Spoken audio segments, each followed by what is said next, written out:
요 왓썹 소방코치의 제이슨 코치입니다. 자, 이번 시간에는 저희가 윗몸 일으키기, 도대체 윗몸 일으키기는 어떤 개념들을 가지고 있는지, 어떤 원리를 통해서 그 기록을 측정해야 되는지에 대한 내용을 지금부터 함께 소개를 해드릴게요. 그래서 윗몸 일으키기가 어떤 식으로 진행이 되어지고 어떤 원리를 생각을 해야 되는지를 한번 지금부터 저와 함께 공부를 해봅시다. 운동도 공부예요. 자, 윗몸 일으키기 역시 근력 종목입니다. 그래서 제가 항상 지금 근력 종목에서 꼭 첫 페이지에서 설명을 드려서 이제는 다 아실 거라고 생각을 해요. 저희가 그래도 잠깐 윗몸 일으키기를 첫 강으로 들으시는 분들도 있으시기 때문에 잠깐 짚고 넘어가면 신체 구조, 근력 종목을 어떻게 해야지만 잘할 수 있는지를 첫 번째로 알기 위해선 내 신체 구조가 어떤 식으로 구성되어 있는지를 아셔야 되겠죠. 제 몸을 통해서 기록을 측정하는 거니까요. 그래서 제 몸은 상체와 하체, 그리고 그것을 연결하는 코어로 구성이 되어 있다는 걸 꼭 알고 넘어가셔야 됩니다. 아시겠죠? 자, 그리고 나서 그렇게 해서 우리가 신체 구조를 알고, 두 번째는 근력 종목이기 때문에 근육의 양을 측정하는 종목이기 때문에 근육이 어떤 식으로 구조되어 있는지, 그 작동 원리가 어떤 식으로 형성되어 있는지를 알고 계셔야 됩니다. 그래서 제가 여기서 말씀드리려고 하는 게 무엇이냐면, 바로 근육 구조는 첫 번째, 주동근. 자, 주동근이 무엇이냐면 주로 움직이는 근육이다, 주로 사용되는 근육이다 라고 해서 저희가 주동근이라고 이야기를 합니다. 그러면 여기 나와 있는 이 협력근은 무엇이냐? 바로 이 주동근을 좌우 그리고 양옆에서 도와주는 협력근, 협력해준다라고 해서 우리가 협력근이라고 이야기를 하는 거예요. 그리고 나서 여기서 조금은 생소할 수 있는 근육의 이름이 무엇이냐면 바로 길한근입니다. 길한근은 무엇이냐면 이 주동근의 맞은편에 있는 근육을 우리가 길한근이라고 이야기를 해요. 제가 좌전굴 시간에도 설명을 해드렸었는데, 좌전굴에서 저희가 다리를 일자로 펴야 되잖아요. 그쵸? 다리를 일자로 펴기 위해서는 어디에 힘을 써야 된다고 이야기를 했죠? 좌전굴 강의를 들으신 분이라고 하면은 지금 이 강의를 들으면서 얘기를 딱 하실 수 있어야 되는데 자, 다리를 일자로 펴기 위해선 저희가 허벅지에 힘을 줘야지만 무릎이 일자로 펴지게 됩니다. 그렇게 되면 허벅지의 근육을 우리가 다리가 일자로 펴지기 위해서 허벅지의 근육을 주동근이라고 이야기를 하는데, 허벅지의 맞은편에 있는 근육을 뭐라고 할까요? 햄스트링. 그걸 바로 길한근이라고 이야기합니다. 그렇게 해서 우리가 주동근, 협력근, 길한근만 알고 있으면 사실 이제 더 딥하게 근육이 어떤 식으로 발달되고 형성되는가는 사실 해부학을 연구하시는 분들, 그리고 저희 같은 공부하는 사람들이 이제 그런 거를 알면 되지만, 3주차에 우리가 윗몸 일으키기를 기록을 늘리기 위해인데 주동근 기록 요 정도만 알면 됩니다.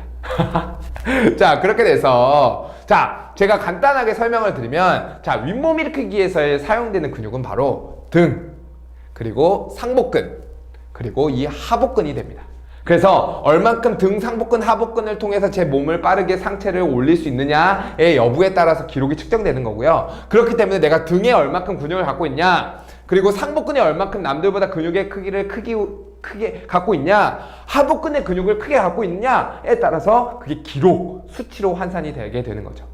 그러면서 약간의 하체를 사용하게 되는데, 그거는 제가 개념 지금 이제 앞으로 말씀드릴 내용을 통해서 설명을 해드릴게요.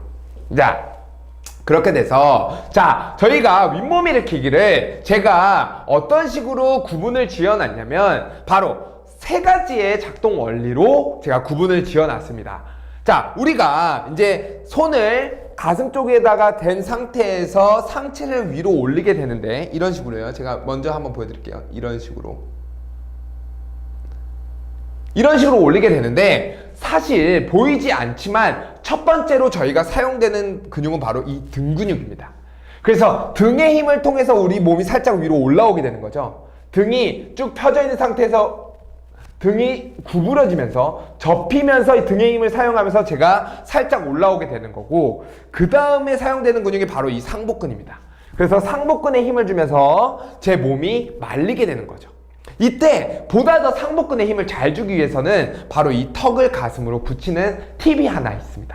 그래서 턱을 이렇게 위로 올리면 상복근이랑 지금 제 머리와의 거리가 멀기 때문에 상복근의 힘이 더 많이 안 들어간다고 느껴지실 수 있는데, 턱을 가슴 쪽으로 붙이게 되면 제 몸을 더 잘 말아서 올라올 수 있게 되는 거죠. 그래서 등에 힘을 쓰는 것이 첫 번째 단계, 그 다음에 등에 힘 사용한 다음에 상복근에 힘을 주면서 제가 좀 더 올라오는 걸 바로 두 번째 단계, 그리고 세 번째 단계가 바로 하복근, 지금 이 골반, 이 엉덩이 위치에 있는 이 하복근을 통해서 제 상체를 다리 쪽으로 확 접어주는 거예요. 그래서 제가 등, 상복근, 하복근이라고 항상 얘기를 하는데 1, 2, 3 다시 1, 2, 3 1 등, 2 상복근, 3 하복근. 자, 이렇게 제가 근육에 대해서 이름을 명칭을 붙이면서 동작을 설명해 드리니까 이제 눈에 보이시죠? 자, 그렇게 돼서 제가 한번 다시 이해를 쉽게 해드리기 위해서 이 그림으로 넘어오면 바로 이 등 부분의 힘을 사용해서 1번, 그리고 등의 힘과 상복근의 힘을 사용하면서 2번, 그리고 나서 하복근의 힘을 사용하면서 3번. 그렇게 돼서 저희는 그것을 무엇이라고 얘기하냐면 한계라고 이야기를 하는 겁니다. 그러면 우리가 제가 하체까지 설명해 드리고 그 다음에 그 커리큘럼까지 설명을 해 드릴게요. 자, 그러면 과연 윗몸 일으키기에서의 하체 작동 원리는 어떤 식으로 형성이 되느냐. 지금 제가 여기에 다리 걸치는 게 없어서, 다리를 이렇게 발목을 걸리는 게 없어서 다리가 일자로 펴져 있지만, 우리가 윗몸 일으키기 할 때는 발끝이 위로 들면서 제 몸이 당겨지게 되죠. 그때 바로 허벅지와 발목, 즉 다리의 힘을 사용해서 제 몸을 함께 접어주게 됩니다. 그래서 제 상체만 올라오는 것이 아니라 다리까지 이용해서 제 상체를 올리는 때 사용되는 게 바로 다리의 근육이게 되는 거죠.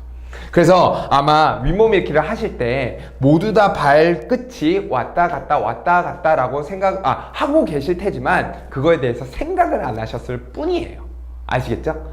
그래서 지금 보면 윗몸 일으키기에서 꼭 알아야 되는 건 바로 상체에서 등, 상복근, 하복근의 힘을 사용한다. 그리고 올라오면서 다리의 힘까지 사용한다라는 거, 윗몸 일으키기의 개념에 대해서 꼭 알고 계셔야 되고요. 그렇다면 이 과제는 뭐냐? 바로 이제 윗몸 일으키기, 등, 상복근, 하복근, 그리고 다리의 힘을 사용해서 한계, 윗몸 일으키기는 과제가 바로 윗몸 일으키기입니다. 그래서 이제 헬스장이 됐던 집이 됐던 그냥 윗몸 일으키기를 올라갔다 내려갔다라고 생각하시면 그 느낌이, 그리고 제가 생각하는 생각하는 원리를 생각하는 운동이 이루어지지 않을 수 있어요. 그래서 올라올 때 내가 지금 첫 번째 등, 그 다음에 상복근, 그 다음에 하복근에 힘을 주면서 상체를 올라와야 돼 라고 생각을 하시면서 한계를 해주시는 게 바로 과제입니다. 그렇게 돼서 우리가 1주차에서는 남자 같은 경우는 30개, 1분에 30개, 여자 같은 경우는 1분에 20개를 목표로 하셔야 되고요. 2주차에는 남자 47개, 여자 37개를 목표로 하셔야 됩니다. 그 이유는 무엇이다? 47개, 37이라는 숫자가 바로 윗몸 일으키기에서의 5점에 해당하는 구간이기 때문에 그래요. 그래서 만약에 근데 제가 첫 주차에 47, 37이다. 그리고 내가 52, 40이다. 그러면 윗몸 일으키기는 빨리 끝내셔야 됩니다. 왜냐? 저희는 윗몸 일으키기만 시험을 보는 게 아니잖아요. 좌정굴도 있고 배근력도 있고 악력도 있고 제자리 멀뛰기, 달리기도 있기 때문에 저희가 윗몸 일으키기가 52개가 만약에 1주차에 된다고 하면 지금 제가 여기다가 적어놓은 것들은 골고루 평균화되게끔 모든 기록들을 올릴 때 사용하는 지표로서 보시라고 적어놓은 거지, 만약 내가 지금 남들보다 조금 더 복근, 등과 상복근, 하복근의 힘이 더 좋다라고 하셔서 지금 당장 1주차에 52개가 나온다라고 하시는 분들은 윗몸 일으키기는 빨리 넘기셔야죠. 공부랑 마찬가지잖아요. 뭐 어떤 소방에 대한 어떤 과목이 잘 된다 하시면 다른 과목부터 공부하시는 것처럼 운동도 똑같이 접근하시면 됩니다. 그렇게 돼서 제가 오늘의 과제, 이 하루의 과제로 항상 이제 보여드리는 건데, 자, 제자리 멀리뛰기랑 왕복 달리기, 좌정굴, 배근력, 악력, 윗몸 일으키기에 대한 총 6강의를 하루에 다 들으세요. 그렇게 길지 않습니다. 그래서 하루에 다 들으시면 제자리 멀리뛰기는 어떤 원리, 왕복 달리기는 어떤 개념, 좌정굴은 어떤 원리 이미 다 머릿속으로 정리가 되셨을 거예요. 그러면 그거에 대한 해당하는 이제 윗몸 일으키기 같은 경우는 이제 등, 상복근, 하복근 해서 윗몸 일으키기 한 개를 연습을 하시면 되고요. 만약 한 개가 어렵다 그러면 처음에는 등의 힘만, 다시 한번 보여드릴게요. 처음에는 등의 힘만 이용해서 밑에 있는 상태에서 요만큼만 올라오고, 두 번째는 상복근의 힘까지 줘서 요만큼만 올라오고, 다음에는 하복근까지 힘 줘서 이만큼 올라오는 단계별 윗몸 일으키기를 하시면 됩니다. 그래서 여성분들 하나 하기도 힘들다, 나는 안 된다 하시는 분들은 나는 시덥은 타고나지 못해서 그런가? 절대 아닙니다. 등의 힘, 상복근의 힘 구간별로 이것도 레벨이 있는 거예요. 윗몸 일으키기도 단순히 하나 무작정 되는 거야가 아닙니다. 보이지 않는 단계가 있었던 거예요. 그러니까 제가 지금부터 그 단계를 말씀을 드렸으니까, 만약 내가 그 하나조차도 안 된다 그러면 등의 힘만 먼저 사용하는 거, 그 다음에 등 상복근의 힘만 먼저 사용하는 거, 그 다음에 등 상복근 하복근의 힘을 사용하는 거, 그렇게 단계별로 윗몸 일으키기를 늘리시면 됩니다. 아시겠죠? 그래서 지금 여기에 있는 과제는 자전거는 월요일, 배근력은 화요일 아닙니다. 절대 아니에요. 공부랑 마찬가지입니다. 모든 종목을 하루에 다 하셔야 돼요. 그리고 꼭 1분 윗몸 일으키기 기록을 1회는 꼭 하루에 하나씩 재셔야 됩니다. 측정하셔야 돼요. 내가 지금 어느 위치인지도 모르는 상태에서 무작정 공부한다, 목표가 없는 상태에서 무작정 운동한다, 성공할 수 없는 길입니다. 아시겠죠? 그래서 그렇게 돼서 저희가 오전에는 기술 운동, 그리고 오후에는 근력 운동을 통해서 1시간 반에서 2시간, 1시간 반에서 2시간, 제가 몇 개 몇 세트라고 적어놓지 않은 이유는, 누군가는 윗몸 일으키기를 40개 할 수 있고 누군가는 30개 할 수 있다고요. 각각의 운동 양이 다르기 때문에 제가 시간으로서 기준을 잡아드린 겁니다.